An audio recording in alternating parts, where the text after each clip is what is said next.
네, 안녕하세요. 기업교육 영상 플랫폼 온토리TV의 민수경입니다. 반갑습니다. 저희가 2년 반 정도 채널을 운영을 했는데 이렇게 실시간 토크, 강연 토크를 하는 건 처음이에요. 그래서 준비하면서도 굉장히 좀 설레기도 하고 굉장히 긴장하기도 했습니다. 자, 오늘 저희가 처음 그 실시간 토크를 진행하면서 굉장한 분을 모셔서 또 한편으로는 영광스럽기도 하고요. 먼저 인사 나누고 시작하도록 하겠습니다. 자, 지식생태학자 유영만 교수님과 함께 하겠습니다. 교수님 네, 안녕하세요. 안녕하세요. 반갑습니다. 네, 정말 네네. 감사합니다. 이 늦은 저녁 시간에. 이렇게 또 영광스러운 자리에 저를 초대해 주셔서, 네, 저는 일단, 긴장되기보다 심장이 뜁니다. 네. 네. 요즘 사실은 이제 코로나로 굉장히 많은 삶의 변화들을 겪고 있잖아요. 네, 내 삶도 그렇지만 또 일터에서의 여러 가지 환경도 그렇고. 그래서 이런 변화의 시대에 어떻게 하면 우리가 좀 더 행복할 수 있을까? 좀 더 나의 일에서 의미를 찾을 수 있을까? 이런 이야기들을 좀 나눠볼까 합니다. 그렇죠. 네, 강의 주제가 네, 이제, 언택트 시대이기도 하잖아요. 지금 코로나도 2단계로 격상돼서 또 9시까지 또 저녁에 또 이렇게 네, 식당도 못 가고 아무튼 이렇게 맞습니다. 엄청난 변화가 오고 있는데, 저는 이런 시대일수록, 우리가 만나지 못하는 시대일수록 음, 사람이 살아가는 의미를 잃어버리면 더 무의미한 삶을 살 것 같아서, 아예 제목을 제가 의미에 컨택하는, 언택트 시대, 의미에 컨택하는 이런 직장 수업이라고 적어봤어요. 그래서 제가 보기에 이제 영어로 컨택이라는 말은 지금 직접 접촉하는 거잖아요. 음, 근데 지금 직접 접촉할 수가 없으니까 그 반대 방향으로 접촉하는 게 이제 언택트라고 음, 하잖아요. 언택트, 네네. 비대면. 음, 그러다가 요즘에 또 이제 온택트라고 하는 말도 하잖아요. 음, 온택트, 온라인에서 컨택하는 거. 그래서 그렇죠. 이렇게 우리가 이제 유튜브로 네. 사람들하고 만나는 게 이제 지금도 온택트예요, 그렇죠? 온택트. 예. 네. 그다음에 제가 이 두 개를 뛰어넘는 하나를 또 만들어냈어요. 어, 아웃택트라고 그래서 아웃택트. 예, 제가 사전에 찾아보니까 저도 음. 처음 알아본 아, 단어인데, 그래요? 네, 뭔가요? 아웃택트는 뭐냐면 음, 뭔가를 이렇게 뛰어넘으려고 하는 음, 강력한 의지를 반영하는 게 음, 아웃택트래요. 그래서 이 세 네. 가지를 합쳐서 의미에 컨택하는 방법 이런 이야기를 음, 같이 한번 생각을 나눠볼까 합니다. 네. 네, 의미에 좀 더 컨택해서 내 삶이 좀 더 풍요로워지고 내 삶이 네, 좀 더 행복해지면 좋겠습니다. 저희가 먼저 앞서서 코로나19 시대에 우리가 사실 올 한 해 정말 많이 힘들었거든요. 이제 좀 다른 의미로 코로나를 좀 해석해 봐야 되지 않을까? 그런 생각이 들어요. 네. 교수님도 이런 거 되게 잘하시잖아요. 네. 코로나를 원래 뜻과는 좀 정반대로 좀 새로운 의미 긍정적으로 부여하신 건 네, 거죠? 긍정적으로 해석을 어, 하려고 코로나19의 이니셜을 따가지고 첫 번째 C의 코로나의 C는 어쨌든 우리가 음, 지금 전대미문의 새로운 위기에 직면해 그렇죠. 있잖아요. 그러니까 이런 시대일수록 이 위기의 본질에 대해서 한번 생각해 보자. 그래서 크라이시스라는 말을 땄고요. 음, 그다음에는 이런 시대일수록 사람은 직접 못 만나더라도 이게 마음을 열고 저 사람이 생각하는 바가 뭐고 저 사람이 필요한 게 뭔지를 열린 마음으로 잘 들어볼 음, 필요가 있을 것 같아서 코로나의 O자 두 번째로 오픈 마인드라고 봤어요. 네. 그다음에 이제 그럴 때일수록 R은 이제 리스펙트라고 해서 서로 존중해주고 배려해주고 음, 나와 다름과 차이를 이렇게 틀렸다고 생각하지 말고 자 저렇게 생각할 수 있다라고 나의 모든 사람을 스승으로 삼고 음, 배우려고 하는 자세를 저는 리스펙트라고 봤어요. 음, 자, 그다음에 이제 또 하나의 O가 이제 옵티미스틱이라고 생각해요. 왜냐하면 정말 리더들하고 뭔가 이렇게 팀원들하고 굉장히 중요한 차이가 뭐냐면 제가 생각해 볼 때 팀원들은 먹구름이 껴 있으면 먹구름만 이렇게 바라보고 부정적으로 생각하는데 음, 리더는 먹구름 속에 태양이 숨어 있을 것이다. 음, 이렇게 긍정 마인드로 바라보는 거예요. 네. 그래서 이 코로나가 우리한테 지금 무려 2월 달부터 12월이 가까워져도 여전히 우리를 괴롭히고 있잖아요. 이런 괴롭힘의 진정한 의미가 뭘 것을 굉장히 생각해 보면서 위기 속에서 음, 기회를 찾아보려고 하는 마인드가 저는 이제 긍정의 음, 옵티미스틱 마인드라고 생각하고요. 그다음에 이제 코로나의 N자 이거는 이제 now here라고 생각해요. 지금 여기서. 음, 그래서 우리가 먼 미래까지 생각할 필요도 없이 지금 여기서 당장 우리가 이 순간을 극복하고 재미있고 행복하게 살려면 어떻게 해야 될까? 그래서 저는 먼 미래의 담론을 추상적으로 이야기하는 것보다 지금 여기서 음, 오늘은 제가 민 대표님하고 어떻게 하면 여러분을 행복하게 해줄까?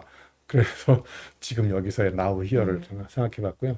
그 다음에 이제 마지막 코로나의 A는 awakening인 것 같아요. 그래서 나를 일깨우는 오히려 이 시기에 우리가 크게 생태학적으로 반성하고 성찰해서 인간이 자연한테 저질렀던 음, 그런 만행들을 네. 스스로 심각하게 반성하는 그래서 그게 어웨이킹이라고 생각하고 마지막 19는 이제 19살의 청춘의 마인드로 음, 우리가 다시 한번 생각해 보자 이런 차원으로 제가 이제 어웨이크닝이라고 잡아봤습니다. 네. 네, 코로나19의 의미를 이제 앞에 첫 글자만 따서 네, 네. 새롭게 좀 해석을 해보셨어요. 코로나19를 다른 의미로 해석하신 것처럼 지금 이 상황의 고통과 고난도 좀 다르게 해석할 수 있는 힘이 필요하지 않을까라고 생각을 하거든요. 네. 어떻게 하면 조금 더 긍정적으로 이걸 해석할 수 있을지 궁금해요. 제가 얼마 전에 읽었던 책 중에 면역에 관하여라는 책이 있어요. 거기에 보면 이런 말이 나오더라고요. 면역은 사적인 계좌인 동시에 공동의 신탁이다. 이게 이제 면역을 약간 은유법으로 풀어낸 건데, 첫 번째 왜 사적인 계좌냐면, 면역을 하면 내 몸이 건강해지게 내 스스로 개인적으로 사적인 어떤 이익을 추구할 수도 있고 내 몸의 건강을 사적으로 추구할 수도 있잖아요. 그런데 그렇죠? 내가 오늘 건강하지 않으면, 내가 예를 들면 어떤 전염에 걸려 있을 때 이렇게 대화를 하다가 민 대표님한테 이렇게 옮아갈 수도 있거든요. 그래서 저는 개인적으로 내 몸이라고 하는 것은 내 몸이 아니라 우리의 몸인 거예요. 그래서 이런 코로나 시기에 우리한테 크게 한번 우리가 깨달아야 될 건 뭐냐면, 내 몸을 건강하게 만드는 것은 나의 건강과 행복을 위한 것뿐만 아니라 나하고 관계에 있는 모든 사람들의 건강과 공동체의 행복을 추구하는 이런 의미라고 생각해요. 그래서 우리가 여러분이 건강해야 되는 이유라고 생각해요. 네. 그래서 제가 좋아하는 김현수 시인이 이런 책을 썼더라고요. 파도가 바다의 일이라면. 이 제목에 속아서 책을 샀는데 여기에 보니까 이런 말이 나와요. 네. 파도가 바다의 일이라면 너를 생각하는 건 나의 일이었다. 제가 이걸 또 네. 제가 또 표절 전문가잖아요. 그래서 이걸 또 이렇게 어떻게 표절했어요. 바꾸셨어요? 코로나가 바이러스의 일이라면 코로나를 극복하는 건 우리의 일이었다. 네. 지금 생각보다 음지에서 우리가 생활하는 시간이 조금 길어지고 있잖아요. 그렇죠. 자, 이 시기를 우리가 인간의 그동안 극복했던 슬기를 가지고 잘만 극복하면 저는 이 코로나 이후에 우리의 삶이 조금 더 행복한 시간으로 더 다가올 것이라는 이런 생각을 해봤습니다. 네. 지금 직장에서의 변화도 아주 크잖아요. 네. 이 코로나로 인해서 직장에서 겪고 있는 일터위 위기 이런 건 어떤 게 있을까요? 우리 민 대표님은 월요일 아침에 출근할 때 다리가 떨리세요? 심장이 떨리세요? 둘 다 떨려요. 둘 다 떨리시면 병원에 가셔야 됩니다. 저 근데 둘 다 떨려가고요. 위에 심장이 떨리면 오운어일 가능성이 많고요. 다리가 떨리면 월급쟁이일 가능성이 많고. 딱 맞네. 그쵸. 오너인데. 네, 코로나 때문에 이제 점점 그동안에도 직장 가기 싫었는데 더더욱 이제 하기 싫은 일이 자꾸 생기니까 직장인들이 다리가 떨리는 경우가 많다고 합니다.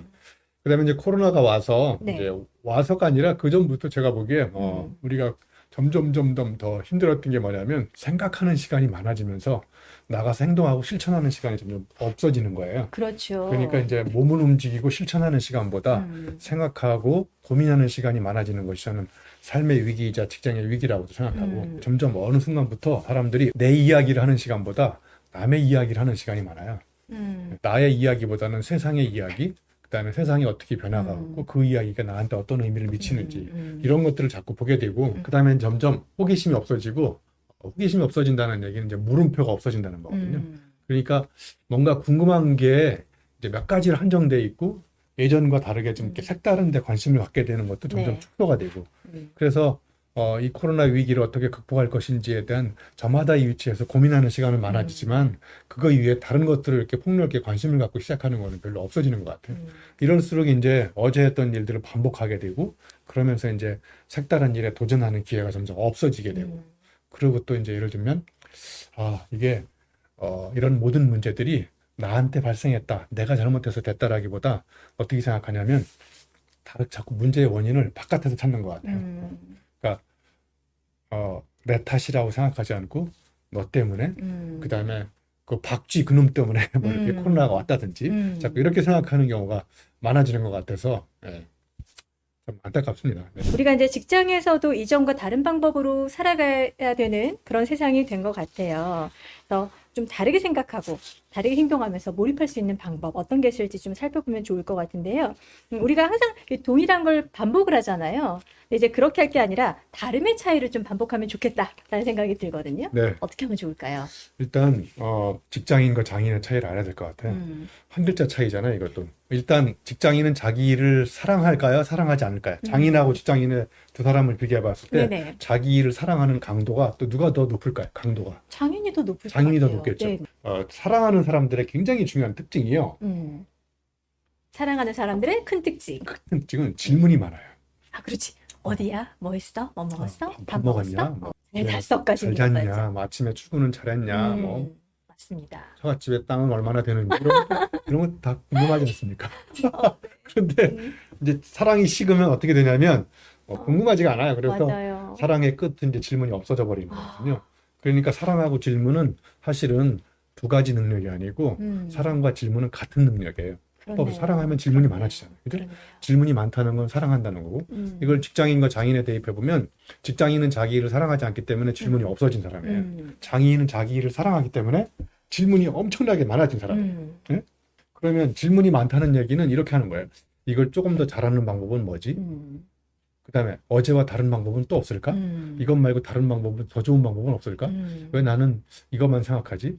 이런 방법 말고 저런 방법 앞에 굉장히 계속 고민을 하잖아요. 네. 직장인은 월요일 아침에 출근할 때 다리가 떨리고 장인은 월요일 아침에 출근할 때 심장이 떨릴 것 같아요. 그리고 이제 또 하나 이렇게 구분하면 직장인과 장인을 또 구분하는 방법 중에 하나는 주인과 노예를 구분하는 방법이기도 해요. 주인과 노예. 네.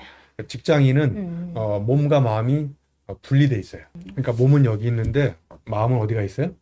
저쪽에 놀이터 아니면 집에 아니면 어디 뭐 저 산에. 근데 장인은 몸과 마음이 항상 붙어 다녀요. 그러니까 몸과 마음의 거리가 멀어질수록 노예적인 삶을 사는 거고. 그렇죠. 괴로울 거 아니에요. 그렇죠. 내 마음은 저기 있는데. 몸과 마음이 하나로 붙어 있으면 이거는 이제 뭐 엄청나게 몰입을 하게 되고 그렇죠, 그렇죠. 거기가 놀이터가 되는 거죠. 네. 그리고 주인 정신을 갖고 있는 사람은요 가장 중요한 특징이 자기 일에 대한 열정이 있어요. 예. 열정이라는 것은 목표를 향해서 매진하는 뜨거운 그 엔진하고 비슷한 거거든요. 네네. 예. 이게 열정이 식어버리면 이제 대충 대강 한 발 담궈서 생각하는 거죠.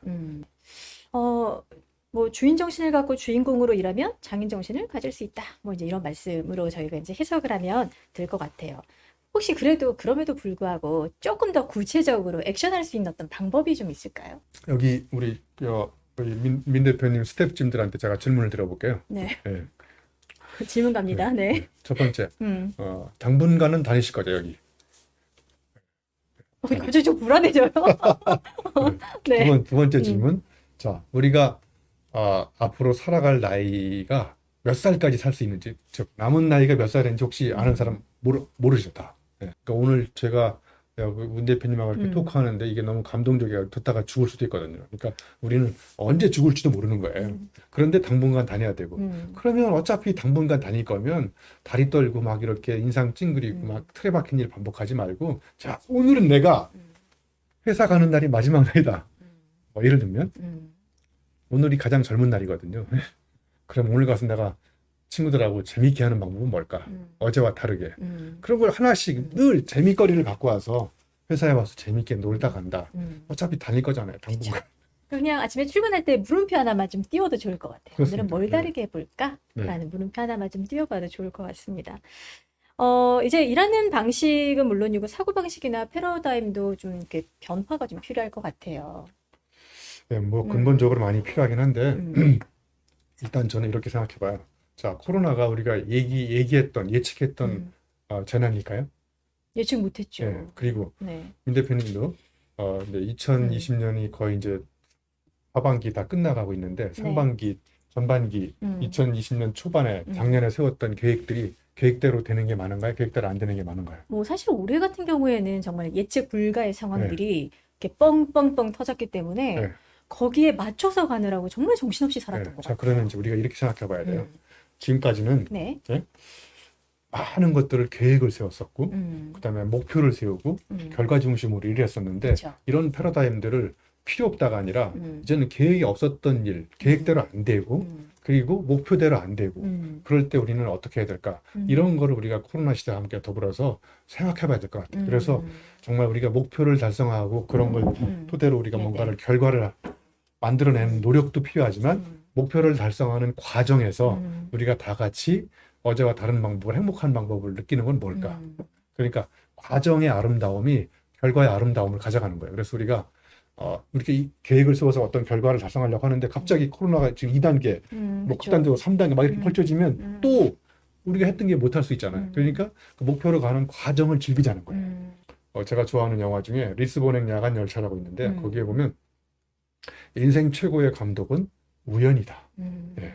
그러니까 여러분 계획대로 안 되고 목표대로 안 되고 그럴 때 우연히 우리가 만나서 뭔가 성취하는 것, 이런 것들을 우리가 또 소중하게 생각해야 되지 않을까, 이런 생각을 해봤어요. 네.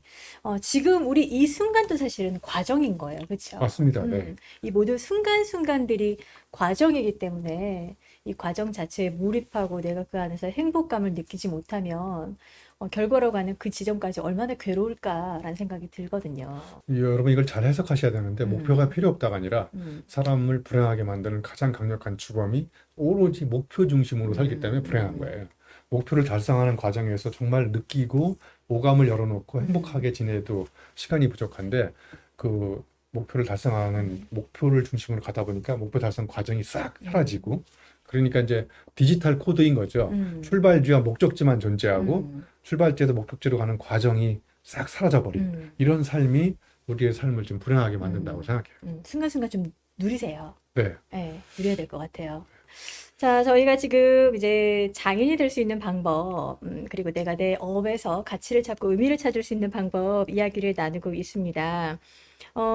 현실에 안주하지 않고 지금 여기서 낯선 것으로 이제 탐험을 하는 그 과정에서 색다른 일에도 좀 많이 도전해봐라. 이런 이야기로 해석을 해도 될 것 같아요.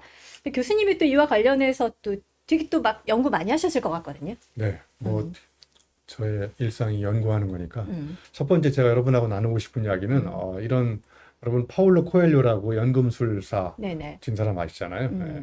때로는 우리가 잘못한 기차가 우리를 올바른 방향으로 데려준다. 저 드라마 대사에도 나왔던 거잖아요. 네, 그렇죠? 네. 네. 그러니까 기차가 오면 일단 타세요. 네. 음, 그리고 무슨 기차를 타야 될지, 어디로 가야 되는지 계속 고민하다가 기차 다 지나가고 기차 노선 끊겨버리고 그러면 소용없잖아요. 저도 예를 들면 고시 공부하려고 기차를 타고 한양대학교 갔었거든요. 네. 고시 공부행 기차. 근데 학교 가보니까 잘못한 기차라는 거를 학교 가서 알게 된 거예요. 일단 내렸죠. 그리고 고시 공부하던 차를 다 불살라 버린 다음에 이제 재미난 공부를 하는 기차를 다시 탄 거죠. 네네. 또 그 기차 잘못된 거라는 걸 알게 돼요. 그래서 아무튼 잘못한 기차를 계속 탔는데 결국은 제가 한양대학교 교수라는 목적지에 온 거잖아요. 뭐 이게 올바른 선택이다 이렇게 딱 말할 수는 없지만, 여러분 기차가 오면 일단 기차를 타시면 재미난 기차를 우리가 나중에 탈 수 있다고 생각합니다. 그래서 우리가 이런 말 하잖아요. 책상에 앉아가지고 뜻이 있는 곳에 길이 있는 법이다. 제가 보기에 길이 없어요 거기. 오히려 우리가 가면 그 길 위에 저는 뜻이 있다고 생각해요. 네. 그래서 여러분도 앉아서 자꾸 생각만 하지 마시고 나가서 헤매다 보면 길이 생기는 거예요.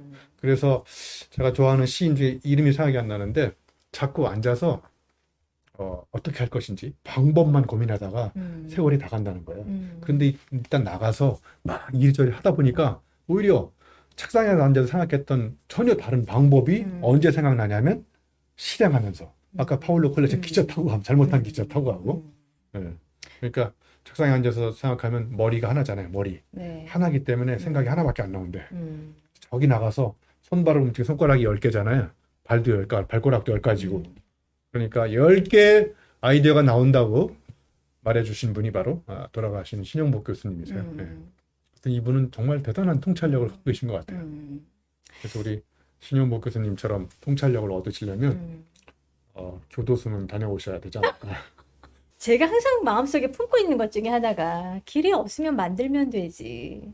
내가 가다 보면 그게 길이 되겠지. 꽃길이 아니면 가면서 꽃 심으면 되잖아. 네. 약간 이런 마음으로 사실은 살고 있거든요. 정말 맞습니다. 네.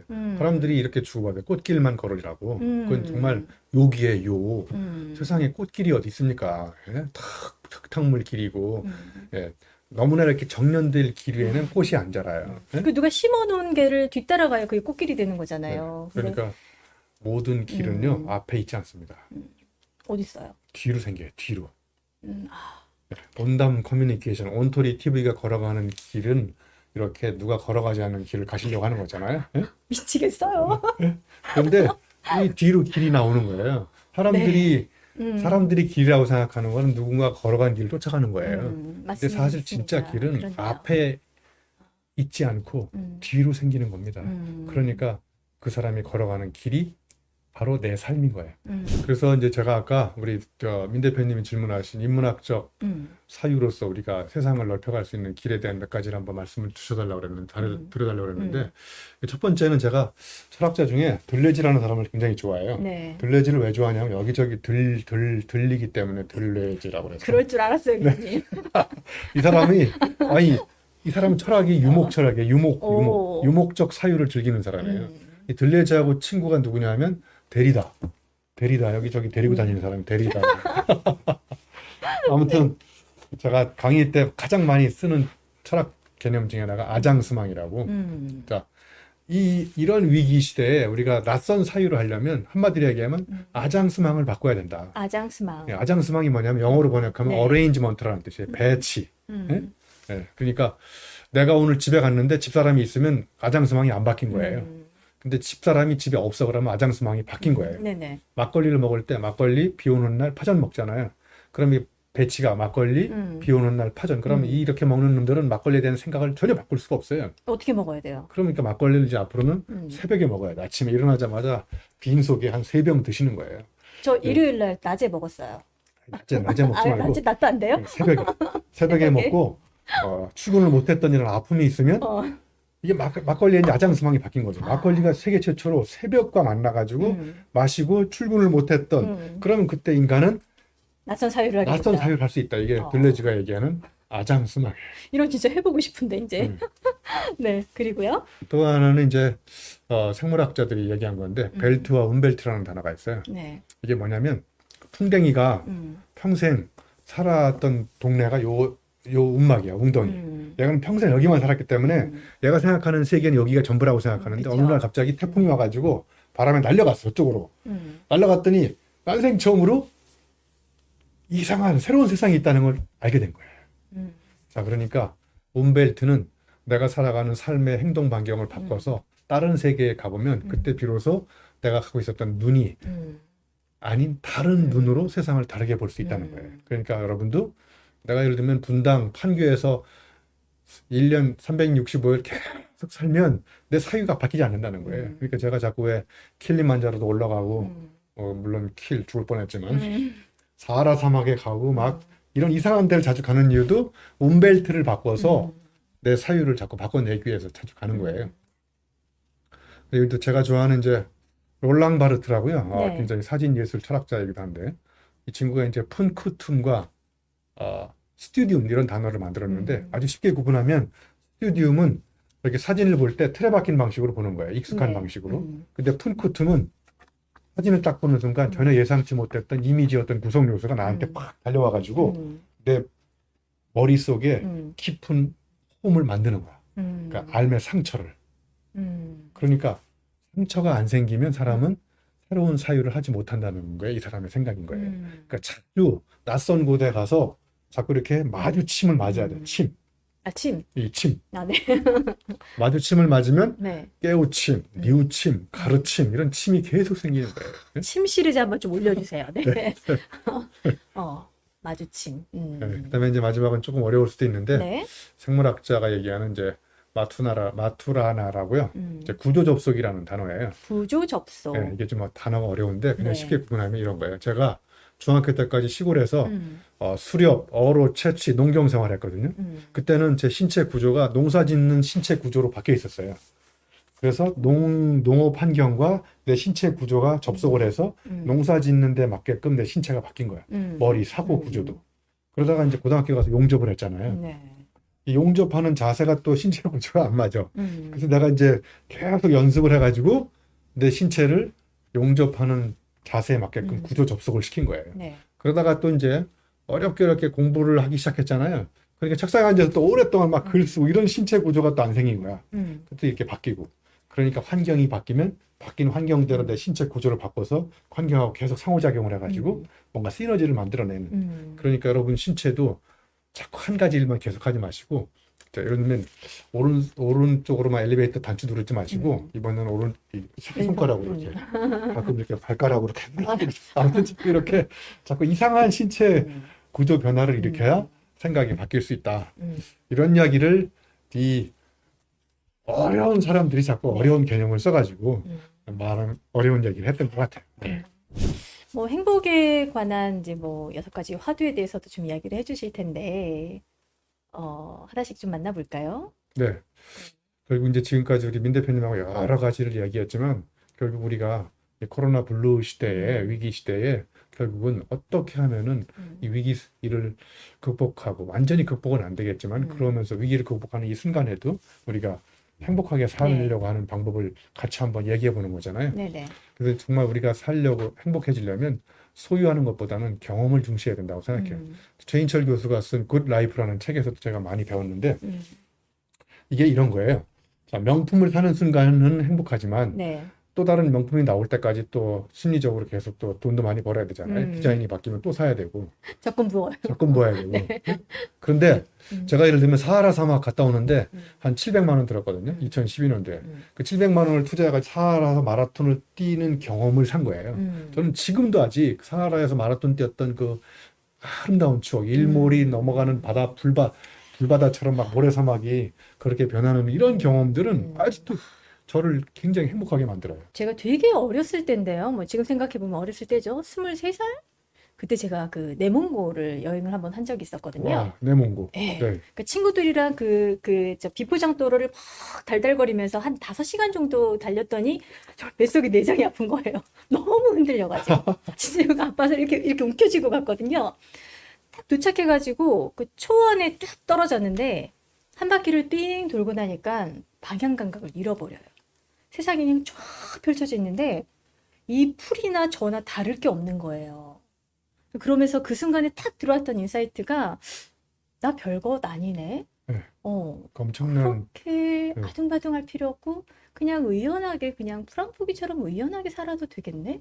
그게 제가 23살 때였어요. 그래서 그게 저한테는 굉장히 컸던 거예요. 그러니까 사람이 음, 위기에 처하고 불안하고 뭐 이럴 때 자연과 자꾸 가까이 가야 자연이 우리한테 엄청난 깨달음을 주는 거라고 생각해요. 그래서 저는 자연은 보호 대상이나 이런 게 아니라 우리가 위대한 스승으로 모시고 배워야 될 그 배움의 대상이라고 생각해요. 네. 네. 자, 소유하지 말고 경험하라. 네. 자, 그리고는 이제 뭐 네. 두세 가지를 한꺼번에 엮어서 생각해 보면 네. 사람이 이제 불행한 이유는 태어나서 죽을 때까지 남하고 비교해서 남보다 잘하려고 하기 때문에 불행한 것 같아요. 근데 자연에서 모든 생명체들은 절대로 남하고 비교하지 않거든요. 오리, 다리가 짧은 오리가 다리가 긴 학을 보고 시사막을 질투하고 그래서 저 관절염, 아니 저 정형외과 가서 다리 길게 늘어뜨리면 수술하지 않잖아요. 네. 예? 그 노래 잘하는 참새가 예? 물론 참새 입장엔 노래 잘한다고 생각하지만 사람한테 소음일 수도 있지만 예? 노래 잘하는 참새가 또 노래 못하는 예를 들면 뭐 토끼도 있고 그죠? 예. 수영 잘하는 오리하고 있는데 또 토끼는 수영을 못하니까 이렇게 서로 비교하지 않거든요. 근데 우리가 태어나서 사람이 불행한 가장 첫 번째 이유는 자꾸 어제의 나와 비교해서 내가 조금 달라지고 있는 게 뭔지를 비교하지 않고 자꾸 비교의 대상을 바깥에 두는 거예요. 바깥에 두어가지고 바깥에 있는 남과 비교하면서 결국 내가 누구인지를 잃어버린 거예요. 나를 드러내고 나답게 살려고 노력해야 되는데 남하고 비교하고 그러면서 이제 내 색깔이 없어지고 그렇게 된 거라고 생각해요. 예. 그리고 이제 우리가 행복해지는 방법은 이게 잘 들으셔야 되는데 욕망을 중심으로 살아야 돼요. 내가 예를 들면 이런 거예요. 되어야 하는 의무를 이행하는 거, 의무. 뭐 집에 어머니로서의 의무, 남편으로서의 의무, 시어머니를 모시는 어떤 며느리로서의 의무, 이런 의무를 당위적으로 계속 하다가 결국은 내 인생이 없어지는 경우가 많이 있을 수 있거든요. 예? 그래서 예를 들면 저도 이제 우리 아이들 교육시키는 학부모로서 정말 벌었던 거 다 투자해가지고 개털됐는데 예를 들면 네. 이런 학부모로서의 마땅히 해야 될 의무를 이행하다가 내 인생이 망가질 것 같아. 그래서 이제 우리 아들하고 딸하고도 이렇게 선언했어요. 자, 우리 각자 도생하자. 이제는 우리가 내가 앞으로 며칠 살날도 며칠 네. 모르겠는데 나도 내 욕망을 추구하면서 내가 하고 싶은 것 좀 해야 되겠다. 예? 그래서 이제 사람은 자꾸 이렇게 어느 하나를 완전히 포기하라 이런 게 아니라 한쪽으로 너무 쏠려버리면 위험한 인생이 살 수도 있고 불행한 인생이 살 수도 있다는 거예요. 그리고 사람이 정말 불행한 이유 중에 하나는요. 네. 우리 민 대표님은 생각하는 게 많아요? 행동하는 시간이 많아요? 저는 생각함과 동시에 벌써 엉덩이 들썩거리고 움직이고 있어요. 그러니까 약간 실행형 CEO에 가까우시군요. 네, 그래서 좀 많이 피곤하실지도 몰라요. 저랑 네. 같이 일하시는 분들은. 많이 피곤하다고 지금 막 고개를 끄덕끄덕 하고 네, 있는데 격하게 끄덕거리고 있죠. 네. 저도 음, 그 생각과 행동이 거의 컨커런트하거나 음. 제가 그래서 설립할 대학이 들이대학교 저질러학과 뒷수습 전공이라고 세상을 뒷수습 전공 저 진짜 필요해요. 아니 세상을 뒷수습을 잘해요. 무조건 그러니까요. 들이대고 저질러면 안 돼요. 그러니까 저 뒷수습 전공해야 돼요, 정말로. 여기 뒷수습하는 직원들이 있으니까. 네. 그러니까 세상을 바꾸는 음. 사람은 생각하고 아이디어가 많은 사람이 아니라 음. 나가서 행동하는 사람이 세상을 바꾸거든요. 그러니까 우리가 행복해지려면 너무 앉아서 생각하고 걱정하고 고민하고 이런 사람들한테 줄 수 있는 유일한 처방전은 타이레놀 약밖에 없어요. 두통 내 앞에. 그러니까 네. 생각보다 행동이 많아질수록 음. 행동이 많아지면 어. 행자 돌림, 행복해지고 어. 행운도 따라와요. 음. 행동은 결국은 뭐냐? 운동돼야 돼. 운동, 행동. 그러니까 몸의 움직임이 우리를 어제와 다른 곳으로 갖다 줍니다. 저는 그게 우리가 행복해지는 방법이라고 생각하고 이제 마지막으로는 거창한 계획보다 사소한 실천, 작은 실천, 응? 중장기 발전 전략, 100년 후의 비전, 100년까지 넘은 분들은 10년 비전, 10년 동안 아주 죽을지도 몰라요. 예? 그쵸. 2030년 매출 30조 달성 이런 비전 달성해봐야 비전 아닐 비자나 슬플 비자가 돼서 비전을 듣는 순간 이제 가슴이 탁탁해지는 이런 비전 세우지 마시고 말씀드렸잖아요. 오늘 이 순간 우리가 행복하고 재미있어야 내일도 행복하고 재미있을 것이다. 그래서 저는 고진감래 이런 사자성어를 믿지 않아요. 고생 끝에 경험을 해보니까 신경통이나 관절염, 디스크 이런 거밖에 안 오더라고요. 그래서 제가 사자성어를 바꿨어요. 고통 통자로 고진통래. 우리가 그냥 그 소소한 것들이라도 하루하루 속에서 그 달콤함들을 좀 챙기는 게 필요할 것 같아요. 그렇죠. 그렇죠. 우리가 매일 행복해질 수는 없지만 행복한 일을 매일 만들 수는 있거든요. 응? 그렇죠. 네, 그렇게 발견하는 거, 발견하고 거. 찾아보면 얼마든지 있어요. 맞아요. 제가 이거를 또 어디서 느꼈냐면요. 제가 2016년인가 아무튼 히말라야 안나푸르나 베이스 캠프에 올라갔다 왔거든요. 네. 안나푸르나 베이스 캠프를 이제 ABC라고 해요. 안나푸르나 베이스 캠프. 그 베이스 캠프 가기 전 4,130m 가기 전에 3,700고지가 있어요. 네. 거기서 이제 하룻밤을 자는데 거기가 마차푸차레 베이스 캠프, MBC라는 베이스 캠프예요. 거기서 하룻밤을 자는데 일몰 장면을 봤는데 너무 아름다운 장면. 나중에 한번 사진 이거 보여줘 보세요. 이게 제가 휴대폰으로 찍어온 이거예요? 사진인데, 휴대폰으로 찍어온 사진인데 저 봐보세요. 바위가 저 불타는 바위처럼 이게 일몰 장면. 황금 지금. 네. 이걸 엄청난 카메라로 찍은 게 아니라 스마트폰으로 찍어온 거예요. 네? 멋있네요. 이게 순간적으로 싹 사라지더라고요. 잠깐 사이에. 단 몇 분 사이에. 몇 분 사이. 몇 분, 예. 저 여러분 그 영화 중에 월터의 상상은 현실이 되다 이런 영화 아시죠? 네네. 거기에 보면 이런 명대사가 나와요. 아름다운 것들은 사진을 찍지 말자. 응? 왜? 아름다운 걸 사진을 찍다가 아름다운 걸 감상할 수도 없다는 거예요. 잘못하면. 응? 이렇게 그 구도 맞추고 하다가 사라져버려. 사라져버려. 그러니까 사진기 집어치우고 그 순간을 즐기고 감상하라는 거예요. 그래서 저도 그 영화 대사가 생각이 나서 이걸 찍어올까 안 찍어올까 하다가 남는 건 사진밖에 없죠. 선생님 사진 찍지 마. 그래요. 그러니까 이렇게 저희한테 공유해서 보여주실 수 있잖아요. 그래서 제가 감사해요. 3M 법칙을 만들었어요. 뭐예요? 메이크, 모멘트, 메모러블. 여러분이 보내는 매 순간 모멘트를 메모러블, 잊을 수 없는 영원한 추억거리로 메이크 만들어라. 제가 3M 법칙을 만든 거예요. 아무튼 이런 순간순간이 정말 소중하다는 거를 여러분 굉장히 유명한 사진작가 중에 그 앙리 까르티에 브레송이라고 이분이 이제 사진을 정말 잘 찍으시잖아요. 저는 솔직히 말해 잘 찍으신지 모르겠는데 이 사람 사진이 굉장히 비싼 걸 알아요. 근데 이 사람이 이런 이야기를 했어요. 나는 평생 그 결정적인 순간을 카메라로 포착하기를 바랐어요. 그래서 결정적인 순간이 딱 와서 사진을 찍으려고 결정적인 순간을 계속 찾다가 뭐를 깨달았냐면 인생의 매 순간이 다 결정적인 순간이라는 걸 깨달았다는 거예요. 교수님께서 이제 저희한테 좀 나눠줄 이야기가 인생의 그 행복한 무지개를 띄우는 7가지 방법을 안내를 해주실 거예요. 저희도 하나씩 좀 따라해보면 좋겠다는 생각이 들어요. 네. 그 행복의 어떤 거를 우리가 추상명사라고 생각하면 인생이 추상적으로 관념적으로 놀지만 저는 모든 추상명사는 동사라고 생각해요. 동사. 네. 자, 예를 들면 누군가를 내가 사랑하면 사랑하다라고 추상명사가 아니라 사랑하는 하는데 필요한 동작들이 굉장히 많거든요. 행위동사들. 그쵸. 뭐 전화 한 통화 한다 이것도 음. 행위동사고 뭐 그 친구가 정말 좋았던 어떤 노래를 하나 이렇게 선물한다든지 아무튼 이런 거. 그다음에 평상시에 갖고 싶었는데 못 가고 뭐 가고 싶었는데 못 가봤는데 이런 다음부터 데리고 데리고 가는 가는 거다. 이런 모든 그 사람을 위해서 작은 정성을 마음으로만 쓰지 않고 직접 몸을 움직여서 실천하는 모든 동작, 행위 동사들이 다 사랑에 해당한다고 생각해요. 그러니까 행복도 마찬가지예요. 나는 행복하다 이런 사람들을 보면요. 일상적으로 그 사람이 취하는 모든 동사들이 다 행복과 연결돼 있어요. 예? 그러니까 예를 들면 첫 번째는 운동을 하시면 돼요. 네, 운동. 예. 운동하기로 결심하기를 매일 하시죠. 예. 마음은 그만 먹으시고 이제 밥은 드시고 마음은 그만 먹으세요. 마음은 네. 그만 먹고 운동하는 가장 좋은 방법은 결심이 필요 없어요. 그냥 나가셔야 돼요. 예. 비가 와도 나가야 돼. 비가 나를 보고 와서 내일부터 내일 또 회식해가 속이 안 좋아. 컨디션 회복하고 내일. 그러다가 이제 김수철 노래 중에 내일 또 내일이라는 노래가 있어요. 네. 그러니까 제가 그걸 운동하는 알아요, 그 노래를. 네.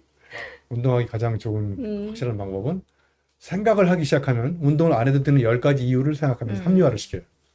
그러니까 무조건 그냥 나가시면 돼요. 예. 그러면 와 내가 잘 왔구나. 예? 이 근육이 이제 땀을 흘리잖아요. 땀이라는 게 뭐냐면 근육이 감동해서 흘리는 눈물이 땀인 거예요.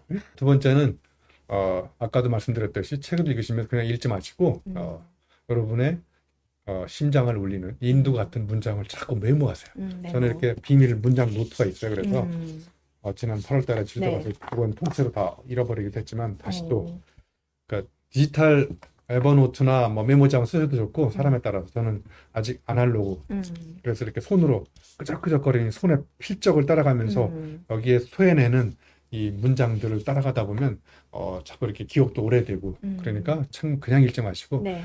오늘 나한테 인도 같은 한 문장 이거야 한 문장 써놓고 이렇게 생각해 보시고 예? 이런 게 또 우리가 행복하게 사는 방법이에요. 그다음에 이제 또 그냥 문장만 쓰지 마시고 네. 문장에다가 짤막한 생각이라도 여러분의 의견이나 느낌을 한번 써보세요. 예? 그러면 이게 또 그냥 문장이 아니에요. 예? 그러니까 여러분 모든 책 읽는다는 것은 읽기의 종착역은 책 쓰기입니다. 그러니까 처음부터 책을 쓰려고 하지 마시고 문장마다 이렇게 쓰고 여러분의 느낌을 자꾸 써보시고 그러면 이제 팩트, 메시지에다가 필링, 내 느낌을 자꾸 추가하기 시작하면 다른 데 봤던 또 책의 문장들이 또 연결되거든요. 그럼 연상돼가지고 또 거기다 또 이렇게 쓰고 자꾸 이렇게 물고 늘어지는 거예요. 예? 정말 놀라운 사실은 문장을 하나 쓰면 이 문장이 다음 문장을 불러와요.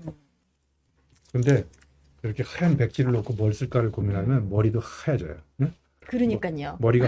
머리색이 하얘지는 이유는 백지를 놓고 자꾸 생각하기 때문에 하얘지는 거예요. 그러니까 일단은 일단 뭐라도 써야 됩니다. 써야 돼. 쓰면 그 한 줄을 근간으로 없었던 생각이 떠올라서 그 다음 문장을 쓸 수 있어요. 자, 그 다음에 저는 일상에서 가장 큰 행복은 시 읽는 거거든요. 예. 시를 읽는 거예요. 예?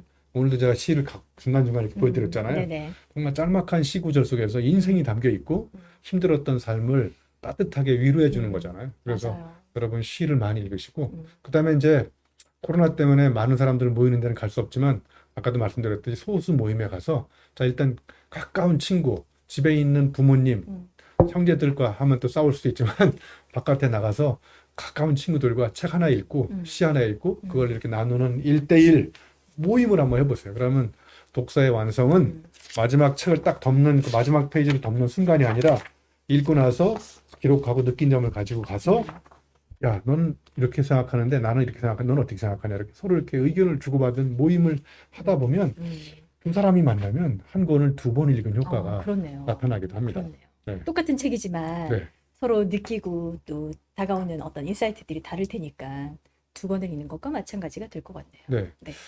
요즘 혹시 민 대표님 뭐 특별히 공부하시는 주제 있어요? 요즘 공부하는 거요. 네. IT요. IT. 네. 좀 관심이 되게 많아서 네. 그렇죠. 네. IT를 기반으로 내가 돈을 어떻게 벌까 이렇게 사업 구상을 하다 보니까 필요성이 생기고 맞아, 그것이 맞아. 나의 삶과 연결이 되고 네. 생계와 연결되니까 강력하게 흡인력이 생기고 그러니까 누가 시키지 않아도 그걸 집중적으로 파고 들어가서 공부하려고 하잖아요. 절대 그 IT적인 그 뇌를 갖고 있지 않는 사람이라고 생각을 했는데 관심이 가더라고요, 요즘에. 네. 그러니까 이제 우리가 굉장히 젊게 사는 가장 강력한 비결은요, 하나의 주제를 정한 다음에 일정 기간 계속 공부를 하는 거예요. 이게 바로 꼰대에서 벗어나는 길이에요. 제가 그랬잖아요. 꼰대의 정의는 입력 장치는 고장났지만 출력만 살아있는 사람이 꼰대라고. 꼰대에서 벗어나는 가장 강력한 방법은 계속 다른 주제를 가지고 네. 일정 기간 계속 공부를 하세요. 그러면 생각도 말랑말랑해지고 멘탈 머슬도 탄탄해지고 그러면서 이 코로나 위기를 극복할 수 있는 그런 어떤 근육도 생기는 거예요. 네, 마지막은 이제 우리가 여행을 떠나야 되는데 여러분 여행이 우리를 떠났잖아요. 그죠? 정말요. 요즘에 거꾸로. 맨날 옛날 사진 보고 있어요. 그래서 저는 이번에 이제 12월 달에도 제주도 갈 건데요. 네. 제주도 가서 짤막한 시간이라도 제주도 가는 이유는 제주를 뒤집으면 주제잖아요. 주제 파악하려고 제주에 가는데 짤막한 시간이라도 네. 우리가 근거리라도 해외로 못 가니까 여러분 우리나라가 정말 아름다운 나라라는 걸 저도 잘 모르는데 곳곳에 제가 아직 못 가본 데가 너무 많아요. 그래서 여러분 짤막한 시간만 내더라도 저는 이제 내년 2학기 때부터 네. 1년 동안 연구년이라서 여러 가지 계획을 갖고 있는데 뭐 이런 계획을 갖고 있어요. 자전거 타고 국토 종주를 하자. 한 바퀴 우리나라를 자전거 타고 돌아보자. 그런 것도 한번 해보고. 그다음에 저 제주도 가서 올레길 1번 코스부터 마지막 코스까지 다 걸어보자. 아무튼 뭐 살아있는 동안 여행이라는 게 우리가 꼭 생각하면 해외여행만 있는 것이 아니라 국내 가까운 우리 근거리에서도 얼마든지 여행을 할 수 있어요. 그래서 이 여행이 굉장히 중요한 이유는 색다른 환경과 끊임없이 마주치고 색다른 음식, 색다른 환경, 색다른 사람. 그래서 여행이 우리한테 많은 깨우침을 주는 것 같아요. 네네. 말씀 들으니까 뭐 가까운 데라도 이렇게 파도도 좀 보고 바람도 좀 맞고 네, 네, 그러면서 그러고 싶은 이제 생각이 들어요. 좋아하는 시집 하나 가져가서 멋진 카페에 가서 이렇게 시 한 편 읽고 시집 꼭 감상해. 챙겨야 돼. 그죠? 네. 그래서 저는 이제 예를 들면 카페 한 20군데를 좋은 데를 선정한 좋은 데라기보다 저한테 이렇게 사색을 줄 수 있는 좋은 카페를 20군데를 돌아다니면서 네. 한 카페에 가서 글 한 5페이지씩만 쓰는 거예요. 그 20카페를 돌면 100페이지가 되잖아요. 100페이지 가지고 이제 제목을 잘 붙여서 사색의 카페에서 건져 올린 뭐 단상 이렇게 해가지고 이렇게 글을 쓴다든지. 네. 그래서 시가 우리한테 던져주는 굉장히 소중한 점들이 많은데 여러분 그 죽은 시인의 사회라는 영화 아시죠? 네네. 죽은 시인의 사회. 거기에 보면 존 키팅 선생님이 이런 말을 해요. 인류는 열정으로 가득 차 있다. 의학, 법률, 경제, 기술 이런 게 다 삶을 유지하는 데 필요하다는 거예요. 그런데 낭만, 네. 사랑, 시, 미 이런 게 오히려 삶의 목적이라는 거예요. 이 코로나 시대 이런 얘기하면 굉장히 뭐 뜬구름 잡는 얘기한다고 생각하지만 이럴 때일수록 우리가 윌리엄 블레이크가 모래 하늘 속에서 우주를 바라보고 스티브 잡스가 그 시적 상상력을 통해서 IT를 만들고 세상을 뒤집어 엎는 색다른 발상을 했듯이 거꾸로 이런 인문학적 사유가 저 앞에 있는 의학, 법률, 경제 이런 기술들을 네. 더 아름답고 저는 풍부하게 만들어 나가는 원동력이 된다고 생각해요. 네네. 이제 저희 거의 이제 마지막 이야기 나누면 될 것 같아요. 그렇죠? 코로나 위기를 힘겹게 견디면서 이제 살아가고 있다라고도 이제 많이들 생각을 하시는데, 이런 위기 상황일수록 무엇을 좀 더 집중해야 될지, 또 어떻게 또 접근하면 좋을지, 고견을 좀 말씀해 주시면 네. 좋을 것 같아요. 이 시점에서 제가 또 시 한 편을 읽어드릴게요. 네. 마종화 시인이 쓴 딸을 위한 시라는 건데 딸내미를 갖고 계시는 우리 딸 어머님들은 부모님들은 다 한번 보시면 한번 읽어볼게요. 한 네. 시인이 어린 딸에게 말했다. 착한 사람도 공부 잘하는 사람도 말고 관찰을 잘하는 사람이 되라고. 겨울 창가의 양파는 어떻게 뿌리를 내리며 사람은 언제 웃고 언제 우는지를 오늘은 학교에 가서 도시락을 안 싸온 아이가 누구인지를 살펴서 함께 나누어 먹으라고. 저는 이 짤막한 시 속에서 어떻게 이렇게 그 평범한 글 같긴 한데 이 코로나 시기에 옆에 사람들이 밥은 제대로 먹고 잘 살고 있는지 잘 살펴보라는. 그래서 이 시기에 가장 인간한테 필요한 능력은 나보다 힘든 삶을 사는 사람들한테 관심을 가지고 관찰하는 게 아닐까. 저 관찰이 결국은 이 사람 이전과 다른 생각을 불러오는 통찰을 일으키거든요. 그리고 그 통찰을 다르게 한번 생각해 보면 또 성찰이 되는 거고요. 그래서 정말 이 시기에 우리한테 가져야 될 가장 강력한 능력은 관찰 능력이고, 마동화 시인이 얘기했듯이 도시락 안 싸온 이가 누구인지를 살펴서 그 친구하고 같이 함께 나눠 먹는 이런 사람이 정말 우리가 지금 필요한 인생이 아닐까 이런 생각을 하고요. 네네. 그럴수록 우리는 이제 자꾸 아까도 말씀드렸듯이 너무 이제 목적지 중심, 목표 중심으로 살지 말고 우리는 이렇게 사는 것 같아요. 내가 만약에 이 코로나 위기가 극복돼서 여윳돈 1,000만 원이 생기면 해외여행 갈 거야. if then, if 만약 then 뭐라고 그러면 그러면 이게 참 모순인 게 뭐냐면요. 내가 저 목적지에 도착하면 뭐가 있을 거야. KTX 타고 부산 가면 행복이 거기 있을 거야. 그게 아니라 행복은 목적지까지 가는 수많은 간이역에 있거든요. 그 간이역을 살펴보는 그 작은 관심. 이게 저는 우리를 행복으로 이끌어간다고 생각해요. 그래서 그 목적지에 가면 행복이 있는 거라기보다 목적지로 가는 수많은 간이역에 행복이 있다고 생각하시고 네네. 너무 앞만 보고 달려가지 마시고 자, 그래서 우리 사람들한테 이제 정말 이 코로나 위기를 극복하기 위해서 아까도 이제 반복해서 말씀드렸듯이 관심을 가지고 이전과 다른 질문을 던지는 능력이 저한테 필요하다고 생각해요. 호기심은 여러분 의외로 동심에서 나오거든요. 그냥 그쵸. 질문보다도 호기심을 가지고 질문을 던져서 우리 주변에 있는 많은 사람, 사물, 현상 이런 것들에 대해서 관심을 가져보시고 그러면 늘 봤었는데 색다른 그 실물, 실체로 다가올 수가 있어요. 그래서 여러분 시종일관 우리 윤 대표님하고 토크하면서 강조했던 가장 강력한 거 질문을 호기심의 질문을 마음속에 품는 것. 이게 우리가 가져야 될 중요한 능력이고 두 네. 번째는 이제 머리로 생각하는 능력보다도 저는 가슴으로 생각하는 능력. 우리가 타인의 아픔을 보면 그 사람의 아픔을 딱 보는 순간 인간은 갖고 있는 가장 숭고한 미덕이 뭐냐면 나한테 머리로 계산했을 때 손해가 됨에도 불구하고 발벗고 나서가지고 그 사람을 도와주려고 하거든요. 이런 게 공감 능력, 긍휼감 이런 거거든요. 그러니까 이게 바로 머리로 생각하면 손해되지만 가슴으로 생각할 때 인간은 이해 타산을 던져놓고 그냥 뛰어들어서 다른 사람을 도와주거든요. 이 코로나 위기 시대에 이런 인간의 숭고한 미덕을 더욱더 되살려야 되고 이런 일을 하는 사람들을 더욱더 우리가 관심을 가지고 보살펴주고 도와줘야 될 거라는 생각이 들어요. 네네. 그다음에 이제 세 번째는 이런 공감 능력으로 포착된 타인의 아픔이 있으면 잠을 안 자고 이제 이 사람을 내가 어떻게 하면 도와줄 수 있을까? 내가 저 사람한테 도움이 되는 방법은 뭘까를 밤잠을 안 자고 아이디어를 내는 게 저는 상상력이라고 생각해요. 자, 이 시기에 논리적으로 사유해가지고 해결될 수 있는 문제라기보다 이 상상력이 생각 너머의 생각을 하는 거거든요. 여러분 수학자 가우스나 이런 사람들이 문제에 부딪혔을 때 논리적으로 해결했다기보다는 이 장벽, 논리적 장벽을 뛰어넘는 건 직관과 상상력이래요. 그래서 운해적 사유가 바로 상상력에서 나오는 건데 그냥 상상력이 아니고 타인의 아픔을 포착하는 순간 저걸 어떻게 해결하면 좋을까를 그 아픔을 기반으로 구체적인 그 생각이 시작되는 게 저는 상상력이라고 생각해요. 그럼 여기서 포착된 아이디어가 세상을 바꾸지 않기 때문에 이제 마지막으로 이 아이디어를 온몸을 던져서 세상을 향해서 이거를 해결하고 실천하고 시행착오도 겪어보고 우여곡절도 경험해보고 그런 가운데서 이 아이디어가 현실에 구현되면서 포착됐던 타인의 아픔이 비로소 치유가 되는 이런 놀라운 어떤 현상들이 나타날 수 있지 않을까 그런 생각을 해봤습니다. 네네. 이제 저희가 이제 마무리를 할 때가 된 것 같아요. 그렇죠? 오늘 굉장히 많은 분들이 그래도 참여를 해주시면서 공감도 많이 해주셨고 또 같이 공유하면 좋을 만한 내용들도 많이 좀 남겨주신 것 같습니다.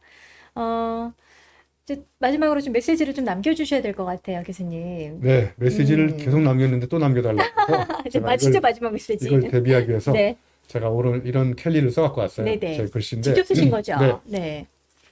어제보다 나아지기 위해서 앞으로 나아가야 하고 밖으로 나가야 합니다. 이게 이제 언어적 운율을 맞췄는데 네. 나아가다는 앞으로 가는 거고요. 나가는 건 밖으로 가는 거거든요. 그러니까 우리가 조금 후퇴하고 그다음에 이렇게 멈춰서서 코로나 위기를 극복할 때만 기다리지 마시고 이럴 때일수록 작은 발걸음 앞으로 한 발짝 한 발짝 네. 그 한 발짝이 저는 사자성어 우공이산처럼 어리석은 노인이 산을 움직이는 것처럼 네. 기적을 일으키거든요. 흔적을 축적해서 목적을 가지고 계속하면 이게 기적이 일어나거든요. 그럴 때 그 원동력이 바로 뭐냐면 힘든 시기임에도 불구하고 조금씩 앞으로 내딛었던 발걸음인 것 같아요. 그리고 이 안에서만 코로나 때문에 바깥 나가지 말라가 집콕해라 이런 말을 하는데 이럴 때일수록 우리는 물리적으로 자꾸 집 바깥에 나가봐야 되고 아까 말씀드렸잖아요. 자, 자연과도 이렇게 대화도 나눠보고 여기서 또 바뀌라는 건 뭐냐면 나를 둘러싸고 있는 생각의 고정관념의 테두리예요. 그리고 내가 늘 관심 있는 전공의 경계 이걸 넘어서서 바깥에 가봐야 아웃사이드 바깥에서 내가 머물렀던 세계를 이렇게 들여다보면 아 이게 내 생각이 얼마나 옹졸했고 관념에 치우쳐 있었구나 이런 걸 알게 될 것 같아요. 그래서 앞으로 나아가고 밖으로 나가면 어제보다 나아지지 않을까요? 네. 네, 좋습니다. 이제 코로나 때문에 우리의 삶에 되게 많은 변화들이 생겼고, 그 삶의 변화 중에서 부정적으로 여겨지는 것들이 되게 많기 때문에 네. 우울해, 힘들어라고 많이들 이렇게 많이 다운돼 있잖아요. 근데 이제 저희가 지금 해야 되는 건 그럼에도 불구하고 우리가 할 수 있는 건 무엇일까를 생각해내고 더 나아갈 수 있는 방법을 찾는 게 지금 이 시점에서 정말 필요하지 않을까라는 생각이 듭니다. 네, 우리 네. 모두가 힘든 시기일수록 섬에 한번 가야 돼요. 섬 이름이 그럼에도라는 섬이 있어요. 그럼에도 섬에 가서 네. 불구하고 위기를 극복할 수 있는 해안과 지혜를 짜보면 인간은 저는 무궁무진한 어마어마한 상상력의 산물이라고 생각해요. 사람이 네네. 갖고 있는 상상력의 약 1%도 활용하지 않는다고 생각해요. 네. 그러니까 지금 똑같은 이 상황에서도 누군가는 정말 그럼에도 불구하고 무언가를 만들어내고 개척해내고 성장을 하고 있거든요. 네. 그러니까 제가 되게 정말 대단하다라고 느꼈던 게 사실 저희 같은 이제 강사들도 이렇게 굉장히 일이 많이 줄었잖아요. 굉장히 힘든 시간들을 좀 보냈거든요. 그때 누군가가 그런 얘기를 하더라고요. 잘 됐다. 나 책 쓸 시간 없었는데 책 써야지. 네. 라고 석 달 만에 책을 우르르 써가지고 정말 내더라고요. 네. 저는 음, 무려 책을 5권 썼어요. 네. 요 근래예요? 네, 코로나 시대 2월 달부터. 아, 정말요? 그러니까 이게 바로 똑같은 상황에서 대처하는 방법의 차이인 것 같고, 그 사람이 만들어내는 결실의 차이인 것 같고, 행복을 찾아가는 과정의 차이인 것 같습니다. 자, 오늘 굉장히 많은 분들 함께 해주셔서, 예, 감사드립니다. 저희가 첫 그 실시간 토크였기 때문에, 사실 좀 긴장도 좀 하고 이랬는데, 교수님께서 워낙 알아서 잘 해주셔가지고, 저는 그냥 숟가락 딱 얹고, 예, 갔던 것 같아요. 오늘 이 시간이, 이제 2시간 좀 다소 긴 시간이긴 한데, 예, 중간중간에 뭐 들어왔다 나갔다 하셨겠지만, 그 사이에라도 여러분한테 좀 도움이 되는 인사이트가 있는 그런 이야기들이 전해졌길 바랍니다. 저희 이제 이쯤에서 좀 마무리해야 될 것 네. 같아요, 교수님. 네, 고맙습니다. 네, 함께 오늘 해주셔서 정말 감사합니다. 첫 라이브를 민 대표님하고 해서 네, 저도 막 두서없이 막 떠들어댔는데 잘 편집되기를 희망합니다. 네. 네. 오늘 여러분 함께 해주셔서 감사드리고요. 지금 이 순간 여기에서 행복들 많이 많이 누리시길 바라겠습니다. 인사드릴게요. 네, 고맙습니다. 고맙습니다. 감사합니다, 교수님. 네.